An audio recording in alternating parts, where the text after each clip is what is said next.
Hi అండి. Welcome back to one more mini vlog. మేమైతే ఈరోజు మా బాబు పుట్టినరోజని శివాలయానికైతే వచ్చాము. ఈ శివాలయం అయితే సదల్పూర్లో ఉంది. సదల్పూర్ నుంచి 1 కిలోమీటర్ ట్రావెల్ చేస్తే ఈ గుడి అయితే వస్తుంది. మేమైతే కొంచెం లేట్గానే వచ్చాము ఈ గుడికి, కాబట్టి చాలా పీస్ఫుల్గా ఉండింది, చాలా ప్రశాంతంగా అనిపించింది. అక్కడే కొద్దిసేపు కూర్చొని చాలా హ్యాపీగా కూర్చున్నాము. పూజ కూడా కంప్లీట్ చేసేసాము.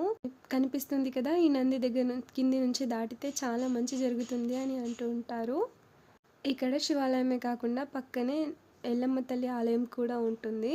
మనమైతే ఏమైనా కోరికలు ఇక్కడ కోరుకున్నాం అనుకోండి, నెరవేరుతాయా లేదో తెలుసుకోవచ్చు. నీళ్ళలో చిన్న శివలింగం లాగా ఉంటుంది, దాన్ని లేపితే మన కోరికలు నెరవేరుతాయా లేదో తెలుసుకోవచ్చు. ఇక్కడంతా కూడా చాలా గ్రీనరీగా ఉంది, చాలా హ్యాపీగా ఫీల్ అయ్యాము.